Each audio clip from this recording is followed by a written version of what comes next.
सम्मानित राष्ट्रवादी साथियों, सादर अभिवादन। जय मातृभूमि।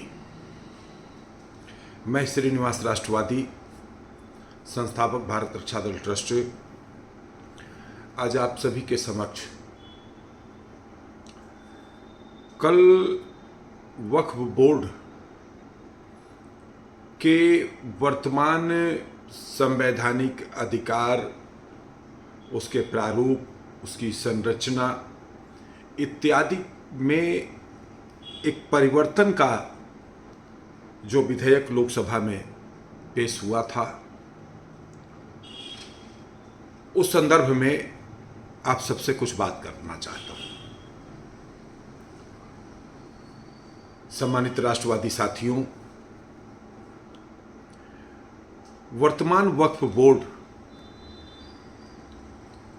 को कांग्रेस ने इतना सशक्त बना दिया था, इतना सशक्त बना दिया है कि वह इस देश की एक समानांतर सत्ता है, बन चुका है। यह कोढ़ एक प्रकार से धारा 370-35A जैसा है। जिस तरीके से जम्मू कश्मीर कहने के लिए भारत का कभी अंग हुआ करता था, लेकिन भारत का यही वह भूभाग जम्मू कश्मीर जहां धारा 370 के कारण वहां की विधानसभा का कार्यकाल 6 वर्ष का होता था, जहां तिरंगे के झंडे के अलावा एक और झंडा भी होता था, वो अलग जम्मू कश्मीर का झंडा होता था जो पाकिस्तान से प्रायोजित होता था। तिरंगा झंडा, याद करिए कि डॉक्टर मुरली मनोहर जोशी जी जब अध्यक्ष बने थे तब श्रीनगर में झंडा लहराने, श्रीनगर में तिरंगा झंडा नहीं कोई लहरा सकता था। कोई झंडा लहराना चाहता भी था, 15 अगस्त 26 जनवरी को भी जिस जम्मू कश्मीर में तिरंगा झंडा नहीं लहराया जाता था, ठीक उसी प्रकार की स्थिति इस वक्फ बोर्ड के असीमित अधिकार के रूप में, जिसकी स्वयं की जुडिशरी है, स्वयं की अपनी सारी एक व्यवस्था है, जिसमें एक भी नॉन मुस्लिम नहीं, जिसके पास अकूत 9,40,000 एकड़ की जमीन हमारी पूर्ववर्ती कांग्रेस की सरकार ने उस वक्फ बोर्ड को इतनी पावर दे दिया था, इतनी पावर दे दिया था कि आकर के आपके घर पर जो है, अभी आज ही मैं सुन रहा था, मनीष कुमार जी को सुन रहा था कि अंबानी जी के घर को वक्फ बोर्ड की जमीन पर मकान बना है, इस प्रकार का दावा पेश कर दिया गया था और ये अरविंद केजरीवाल जी ने वो किया था। वाह, कितने बढ़िया समर्थक रहे।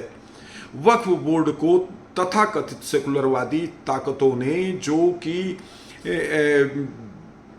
एक हम यह कह सकते हैं तुष्टीकरण के नीति के तहत कि मुस्लिम वोट को प्राप्त करने के लिए इतनी असीम ताकत देते गए कि वह जिस तरीके से आपकी सरकार है उसके समानांतर सरकार की स्थिति का निर्माण कर, जहां किसी की कुछ नहीं चलती थी।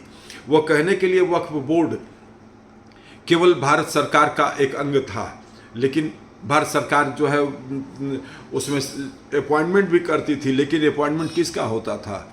वहाँ पर नॉन मुस्लिम आ ही नहीं सकता है। इस तरीके का एक काफ़ी कुछ जो है वर्तमान सरकार ने यह महसूस किया कि यह समानांतर शक्ति, इसकी बढ़ती शक्ति आने वाले समय में और आसपास के पास पड़ोस के देशों के हालातों और परिस्थितियों को देखते हुए कहीं न कहीं वर्तमान सरकार ने यह महसूस किया था कि इसके संवैधानिक व्यवस्था में परिवर्तन होना चाहिए, जिसका विधेयक पेश हुआ। विधेयक पास भी हो सकता था, क्योंकि विधेयक पास होने के लिए जो आवश्यक संख्या बल चाहिए था वह सरकार के पास था, लेकिन फिर भी सरकार ने इस बिल को जेपीसी को भेज दिया, संयुक्त संसदीय समिति के पास, जिसमें कि सभी दलों के लोग जो है फिर से सरकार ने जो प्रस्तावना दिया था इस बिल के संदर्भ में, उस प्रस्तावना पर सभी लोग बैठ करके आपस में विचार विमर्श करेंगे और उस विचार विमर्श के बाद में हो सकता है कि कुछ और संशोधन के साथ अगले सत्र के एक हफ्ता पहले जो जेपीसी समिति बनी है यह अपनी रिपोर्ट सरकार को दे देगी और फिर से एक नए रूप में इस अगले सत्र में यह विधेयक आएगा। अब इस मुद्दे के ऊपर तमाम लोगों का यह कहना है कि मोदी सरकार बैकफुट पर आ गई है। मोदी सरकार ने कहीं न कहीं यह महसूस किया कि यदि इसके अमेंडमेंट बिल पर जो है देश में आंदोलन हो जाएगा तो यह बड़ा आंदोलन हो सकता है। इस नाते मोदी जी जो है इस मुद्दे के ऊपर बैकफुट पर आ गए, ऐसा कुछ लोगों का कहना है। लेकिन जिन लोगों का ऐसा कहना है, मैं उन लोगों से यह बात कहना चाहता हूँ कि यह तुम्हारी पूरी तरह से गलतफहमी है। अब तुम्हारे ऊपर वह बात लागू करेंगे मोदी जी की खोपड़ी को। अभी तुम लोग जहां तुम्हारी लोगों की ये विपक्षियों सोच खत्म होती है वहां से मोदी जी की सोच शुरू होती है।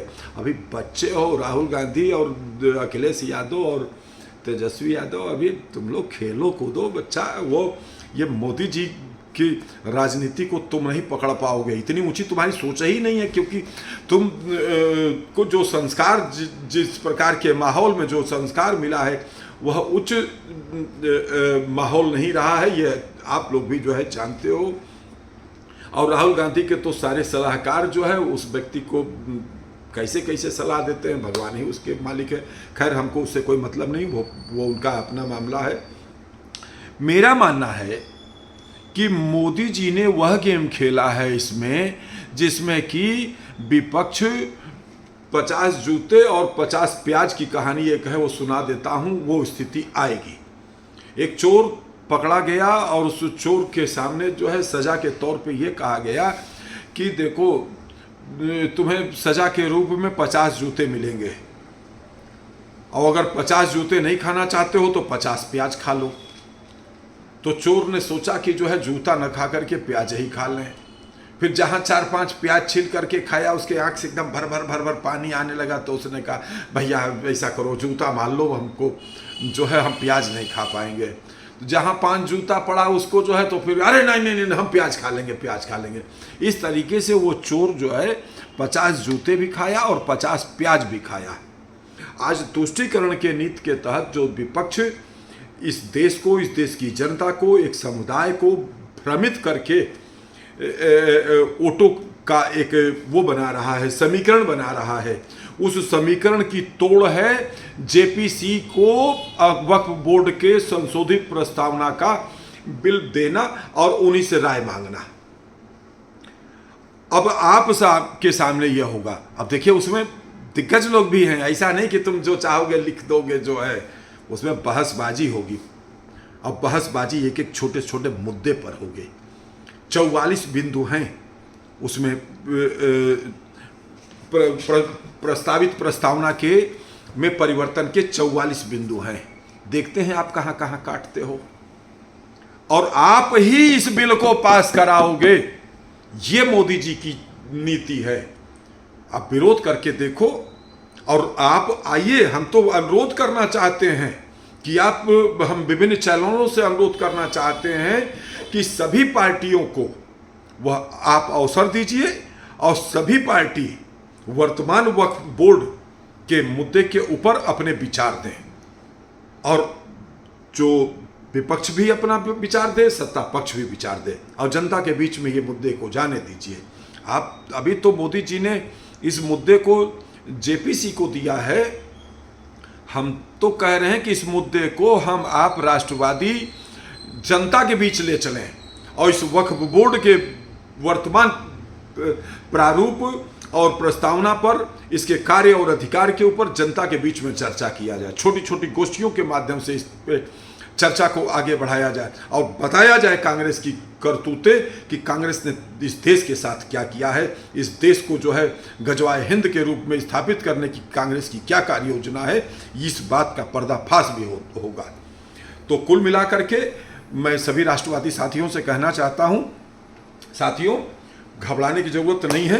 ये मोदी जी का एक बहुत रामबाण हथियार है जो जेपीसी को उन्होंने भेजा है। सरकार बैकफुट पर नहीं आई है। सरकार ने तो वो गेम खेल दिया है कि इनके आका काका नाना दादा भी जो है नहीं सोच पाए होंगे कि ऐसा भी हो सकता है। तुम्हारी जूती तुम्हारा सर, तुम प्याज भी खाओगे और तुम जूता भी खाओगे कि नीति इसी मुद्दे के ऊपर होने जा रहा है। जय मातृभूमि, जय भारत।